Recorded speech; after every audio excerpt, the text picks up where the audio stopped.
అందరికీ నమస్కారం. Welcome to Surya's view YouTube channel. ఈరోజు మరొక ఇంట్రెస్టింగ్ స్టోరీతో మేము ముందుకు రావడం జరిగింది. ఒక ఊళ్ళో రామ్, రాబర్ట్, రహీం ఒక ముగ్గురు ప్రాణ స్నేహితులు ఉన్నారు. అయితే ఈ ప్రాణ స్నేహితులకి పక్క ఊళ్ళో ఒక స్నేహితుడు ఉన్నాడు. ఆ స్నేహితుడి పెళ్ళికి వెళ్దామని ప్లాన్ చేసుకున్నారు. అయితే మీకు తెలుసు, పురాతన రోజుల్లో ఏంటంటే ఏదైనా ఒక పెళ్ళికి కానీ లేకపోతే వేరే ఊరికి వెళ్ళాలంటే కనుక నడిచి వెళ్ళడం తప్ప, అదర్వైజ్ ఏదైనా జట్కా బండి చేసుకోవడం తప్ప వేరే మార్గం అనేది ఉండదు. సో వీళ్ళు నడిచి వెళ్దామని ప్లాన్ చేసుకున్నారు. అలా నడిచి వెళ్తే ఆ పక్క గ్రామానికి ఈరోజు బయలుదేరితే రేపు మధ్యాహ్నం కల్లా వెళ్ళడం జరుగుతుంది. అందువల్ల వాళ్ళు ఒకరోజు ముందే ప్రయాణానికి సిద్ధమయ్యారు. సో వాళ్ళకి కావాల్సిన సరిపడా తిండి పదార్థాలన్నీ మూట కట్టుకొని ఆ పక్క ఊళ్ళో ఉన్న స్నేహితుడి పెళ్ళికి అనేది బయలుదేరారు.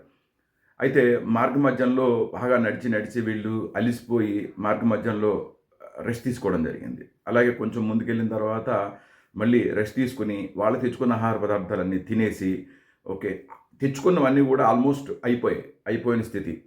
సరే వీళ్ళు తినేసేసి జస్ట్ అట్లా ఆ ప్రకృతిని గమనిస్తూ ఉన్నారు.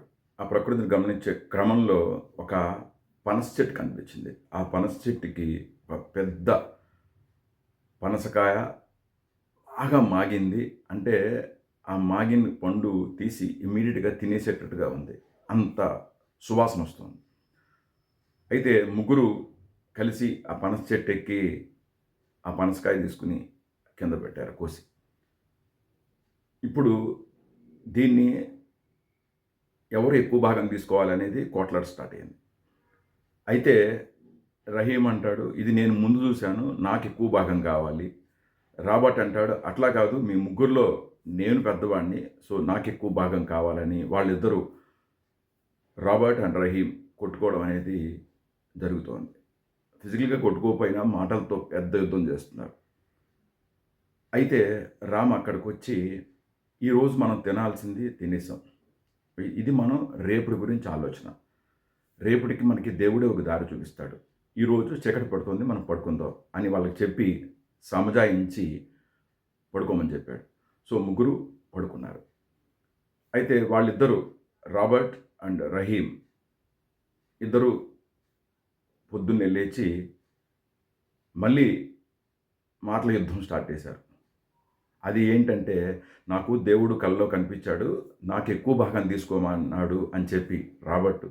రహీం అలాగేం కాదు, నాకు కనిపించి నాకు మొత్తం నన్ను తీసుకోమన్నాడు అని చెప్పి వాళ్ళిద్దరూ మళ్ళీ అగైన్ మాటల యుద్ధం అనేది స్టార్ట్ చేశారు.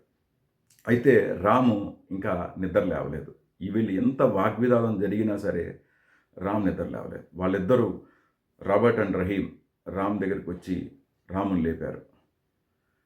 వరే, నువ్వెందుకు పడుకున్నావు ఇంతసేపు? మేమిద్దరం తగదా పడుతున్నాము, నా వంతు ఎంత అని, నువ్వేంటి కాముగా పడుకున్నావని రాముని లేపారు. రాము లేచి, నాకు కొంచెం రాత్రి లేట్ అయ్యింది, అందువల్ల నేను లేవలేకపోయాను అని చెప్పాడు. ఎందుకు లేట్ అయింది అని అడిగాడు. నాకు దేవుడు కనిపించి ఆ పనసకాయ మొత్తం నన్నే తినేయమన్నాడు, అందువల్ల తినేసి పడుకుని లేచేటప్పటికి నాకు లేట్ అయింది అని చెప్పాడు. అనగానే రాబర్ట్, రహీం షాక్ అయిపోయారు. ఒక్కసారి ఆ చెట్టు పక్కన ఆంచున్న పనసకాయని చూసి అయ్యో అక్కడ లేదు, అదేంట్రా నువ్వు ఒక్కడే ఎలా తినేస్తావు, ఇది ముగ్గురం కలిపి కోసి తెచ్చాం కిందకి, అలాగే ముగ్గురం కలిసి తినాలి, పోనీ నువ్వు తిన్నావు అనుకో, అట్లీస్ట్ 4 తొనలు 5 తొనలు మాకు ఇవ్వాల్సింది కదా, కొంత భాగమైన మాకు ఇవ్వాల్సింది కదా, ఎందుకు అట్లా చేసావని చెప్పి రామ్ని రాబర్ట్, రహీం నిలదీశారు. అయితే రామ్ చెప్పింది ఏంటంటే, దేవుడు నాకు చెప్పాడు కాబట్టి నేను అట్లా చేశాను అన్నాడు. వీళ్ళిద్దరూ చాలా బాధపడ్డారు.